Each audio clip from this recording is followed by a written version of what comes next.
èèyàn ilé ẹ káàbọ̀ sí Mashola Gist TV ṣé àlàáfíà ni ẹwà gbogbo lè ń kọ́ gist tá a tún gbọ́ yìí ó tún lágbára o.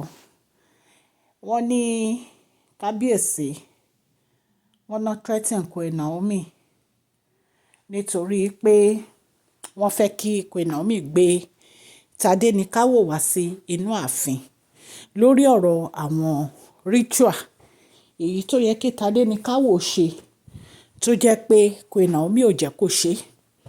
Ṣé ẹ mọ̀ pé a sọ fún yín nípa Ọbàtálá ọdún Ọbàtálá festival èyí tó yẹ pé Queen Naomi yarí pé wọn ò gbọ́dọ̀ gbé Tadéníkáwò lọ síbẹ̀ nípa wọn ò dẹ̀ ní jẹ́ kí ó attend. Wọ́n ní kábíyèsí bínú nígbà tí kábíyèsí wá bá wọn ní Royal Mansion. Wọ́n ní bàbá Erin ńlá bínú sí wọn wípé tí Queen Naomi ò bá ti tẹ̀ láwọn lọ sí palace o láti jẹ́ kí Tadéníkáwò kó wá ṣe ojúṣe ẹ̀ gẹ́gẹ́ bí àrólé ọba wípé àwọn máa ti Royal Mansion pa ni. Wọ́n ní bàbá kábíyèsí ṣẹ́mẹ̀ pé bàbá kábíyèsí náà dẹ̀ ló dá sí ọ̀rọ̀ yẹn tẹ́lẹ̀ bí a ṣe gbọ́ wípé kí kábíyèsí fi Queen Naomi sílẹ̀. Wọ́n ní bàbá kábíyèsí ní kí Queen Naomi tẹ̀lé wọn lọ wípé nǹkan tó bá fẹ́ ṣe kàn lọ ṣe. Ṣùgbọ́n gbà tí kábíyèsí dé inú palace allegedly bá ṣe gbọ́ ò àti Queen Naomi wọ́n náà tẹ̀lé kábíyèsí gangan fúnra wọn lọ ni. Ẹ̀yin èèyàn lé àǹtí wa ẹ mà ṣe bẹ̀bẹ̀ o. Wọ́n ní àǹtí wa ẹ wọ́n ló mà ṣe bẹ̀bẹ̀ o. Wọ́n nígbà tán máa fi dé inú palace wọ́n láǹtí wa ẹ wọ́n ní wọ́n ti lọ change lock Royal Manor. Ṣé ẹ mọ̀ pé Royal Manor ni kábíyèsí fi Queen Naomi sí. Wọ́n ní wọ́n dẹ̀ gbé Tadéníkáwò dání wọ́n ní wọn ò rí bí wọlé o. Wọ́n láǹtí wa ti lọ change lock. Wọ́n náà wá àwọn èèyàn tó lè bá wọn yọ lock yìí wọ́n ní wọn ò rí. Wọ́n ní ẹni tí ó tún mọ̀ ń pa ẹ̀ wọ́n náà ní ẹni yẹn ti travel wọ́n ní wọn ò má rí àǹtí wa wọ́n ní nǹkan tí àǹtí wa ṣe ní pé ṣe ló pa aago ẹ̀ nítorí ó ti mọ̀ wípé wọ́n máa wá wọn. Wọ́n ní ṣe ló pa aago ẹ̀ ni o. Wọ́n ní Queen Naomi wá wà níta pẹ̀lú ọmọ lọ́wọ́. Wọ́n náà wá fi wọ́n sínú yàrá kan ẹ̀dẹ̀mẹ́ pé Queen Naomi máa ń lọ pẹ̀lú àwọn èrò ni. Wọ́n náà fi wọ́n sínú yàrá kan pé kó dúró síbẹ̀. Wọ́n ní inú ń bí bàbá Erin ńlá wípé irú ìwà rádaràda wo lèyí. Kábíyèsí ti fi àyè gba àǹtí wa yìí jù. Ká má fọ̀rọ̀ gùn wọ́n ní gbogbo àwọn ẹ̀gbọ́n kábíyèsí gbogbo wọn ti dénú palace. Wọ́n ní gbogbo àwọn olóyè wọ́n ní gbogbo wọn náà fojú ara wọn rí nǹkan tó ṣẹlẹ̀. Wọ́n ní bí àwọn youth bí wọ́n ṣe dabo palace nìyẹn o. Lórí ọ̀rọ̀ yìí náà ni o bá ṣe gbọ́ o. In fact wọ́n nígbà tí a mọ̀ bí àǹtí wa ṣe gbọ́ pé ọ̀rọ̀ ti di wàhálà bóyá ìkan nínú àwọn ẹ̀gbọ́n kábíyèsí ló pè lórí fóònù o ẹ̀mọ̀ ìpọ́n máa ń ní bíi 3 nọ́mbà.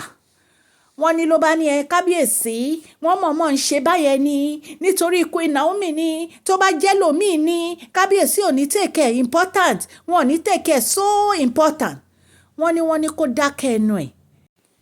Bí a ṣe gbọ́ o wọ́n ní kí ni tiẹ̀ tó fi lọ lọ́ọ̀kì Royal Manor pa Royal Manor ibi tí kábíyèsí ní kí Queen Naomi máa dé sí. Ṣé ẹ mọ̀ pé àǹtí wa yìí náà ló lọ ṣe nǹkan sí inú yèyélúwà chalet èyí tí kábíyèsí fún Queen Naomi tí wọ́n ní wọ́n lè wọ̀bẹ̀. Wọ́n ní ìgbà tí wọ́n renovate ibẹ̀ tán wọ́n lòun ló kó síbẹ̀ ló ń gbé bẹ̀. Ìtorí ẹ̀ òní kábíyèsí fi ní kí Queen Naomi máa dé sí Royal Manor. Wọ́n ní àwọn fámílì kábíyèsí wọn náà bá bẹ̀rẹ̀ sí bá fa wàhálà pé kò ní right láti lọ change lock yẹn. Ẹ mọ̀ pé kì í ṣe alákọ̀ọ́kọ́ ní tí wọ́n máa lock Queen Naomi out of the palace. Ẹ mọ̀ pé àǹtí wa náà ti ṣe rí. Ẹ rántí ìgbà tí Queen Naomi wà nínú oyún tọ́nà bímọ tọ́nà gbé ọmọ kékeré dání tọ́nà fẹ́ padà wá sínú palace wọn láǹtí wa ti lọ lock apartment Queen Naomi pa. Ṣé ẹ ti rí pé àyè gba àwọn èèyàn yìí àwọn sisi gbogbo iṣẹ́ ti rí pé àyè gbà wọ́n ẹ̀ ń lọ́ọ̀kì orí adé àrólé ọba ẹ̀ ń lọ́ọ̀kì ẹ̀ mọ́ta. Kí ló dé gangan náà tí kábíyèsí tiẹ̀ fi àyè gba àǹtí wa yìí. èèyàn máa ń béèrè question gan pé ṣé kábíyèsí bá àǹtí wa ẹ̀ múlẹ̀ ni tó jẹ́ pé kábíyèsí ò lè dànù pẹ̀lú gbogbo àwọn ìwà tó ń wù yìí. Ẹ̀yin èèyàn lé ẹ̀ tí ì gbọ́ nǹkan kan o. Wọ́n ní báwọn youth wọ́n ṣe gbọ́ ọ̀rọ̀ yẹn, wọ́n ní ṣe ni wọ́n lọ dènà dé. Ẹ̀dẹ̀mọ̀ ẹ̀pọ̀ ẹ̀ṣẹ̀ ra wọ́n ní bóyá Mercedes Benz ní latest model, wọ́n ní wọ́n bá bẹ̀rẹ̀ sí sọ pé kó jáde nínú mọ́tò. Ẹ̀yin èèyàn lé ipe wọn jẹ́ kó wọnú palace o, wọ́n ní wọn jẹ́ kí àǹtí wa ẹ̀ wọnú palace o. Nǹkan tá a gbọ́ nìyẹn o, mi wá mọ̀ bóyá nǹkan tá à ń sọ yìí bóyá lóòótọ́ ló ṣẹlẹ̀, ṣùgbọ́n nǹkan tá a gbọ́ nìyẹn allegedly.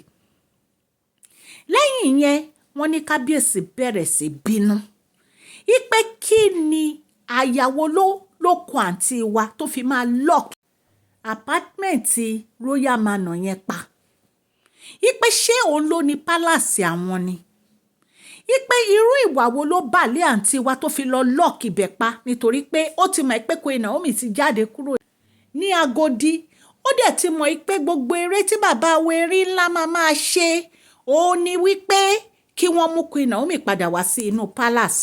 Wọ́n ní ìdí ní tàǹtí wá fi lọ tibẹ̀ pa. Nǹkan tá a gbọ́ nìyẹn yẹn. Bí a ṣe gbọ́, wọ́n ní àwọn elder, wọ́n ní gbogbo wọn ni wọ́n sọ fún àǹtí wa pé nǹkan tó ṣe yẹn ò dáa, ipe ìwà tó wù yẹn ò dáa, ipe àyákò láti lọ ti royal manor pa, ibi tí àwọn lọ́balọ́ba àwọn aládé máa ń dé sí, ipe irú ìwà wo nìyẹn.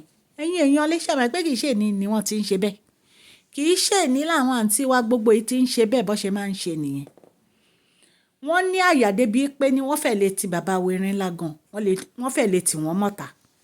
Ẹ̀yin èèyàn lé kì í ṣe nínú ti ń ṣe bẹ́ẹ̀, àṣírí wọn kàn ṣẹ̀ṣẹ̀ ń tú sí àwọn èèyàn ní ilé, àṣírí wọn ṣẹ̀ṣẹ̀ ń tú sí wọn ní báyìí.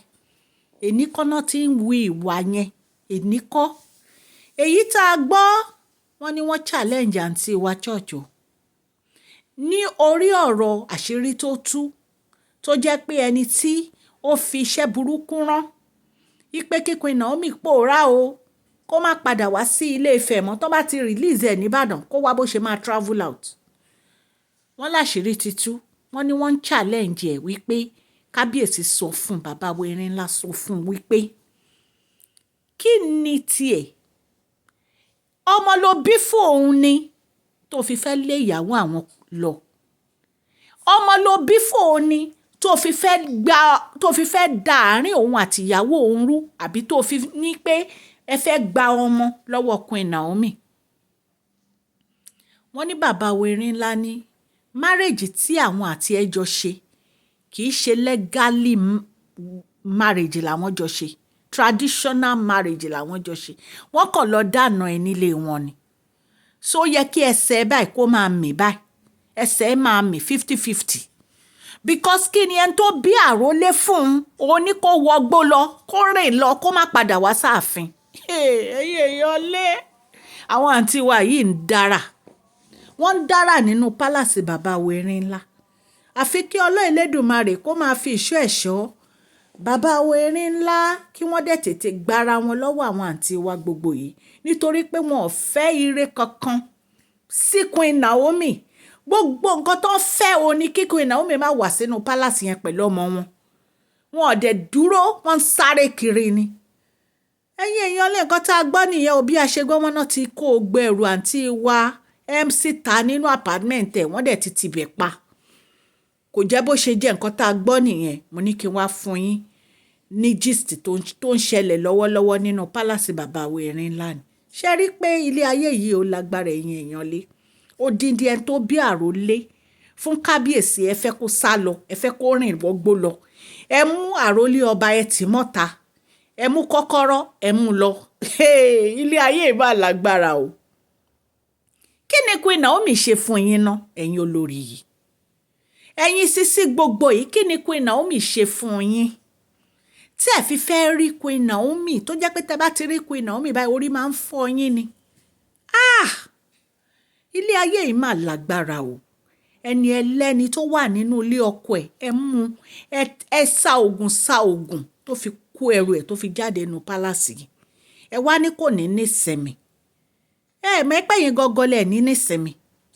Ẹ̀yin gangan ni, nítorí pé kò lé ikú sí yín, kò léjò sí yín, jẹ́jẹ́ ló wà, ó rọra jókòó sílé ọkọ ẹ̀ ni. Still yet, ọkùnrin yìí ń sọ fún yín, bàbá wo Erin ńlá ń sọ fún yín pé àwọn nífẹ̀ẹ́ ìyàwó àwọn fẹ́ gba ìyàwó àwọn padà. Àwọn ò lè fi ìyàwó àwọn sílẹ̀, but still yet, ẹ fẹ́ gbọ́, ẹ fẹ́ gbà. Ẹni rárá kì í ṣojú yín. Ó dìgbà yẹn ná. Èmi mọ̀ pé Ọlọ́run jà bátù Queen Naomi fún wọn. Ọlọ́run jà bátù yẹn, Ọlọ́run dẹ̀ máa jà kanlẹ̀ ni. Ojú dẹ̀ máa ti gbogbo yín gbẹ̀yìn ni. Kò jẹ́ bó ṣe jẹ́ ẹ̀yin ará ilé nǹkan tá a gbọ́ nìyí o tó ń ṣẹlẹ̀ allegedly nínú palace bàbá wo Erin ńlá. Gbogbo ẹ̀yin tẹ́ ń ṣe ọjọ́ ìbílẹ̀ ni mo kí yín, ẹ kú ọdún, ẹ kú ìyèdún. Èní ni 23rd of January 2025. Mo dúpẹ́ lọ́wọ́ gbogbo ẹ̀yin èèyàn mi ní ilé lóko àti lẹ́yìn odi. Ọlọ́run Elédùmarè ọba aláàánú á bá mi gbọ́wọ́ yín sókè o. Gbogbo bí ẹ ṣe ń share, tẹ́ ń like, tẹ́ ń comment lórí gist wa, gbogbo ẹ̀ la rí. A dúpẹ́, a tún ọpẹ́ dá fún gbogbo àdúró tẹ̀yin lórí Mashola Gist TV. Ọlọ́run Elédùmarè á nífẹ̀ẹ́ yín o.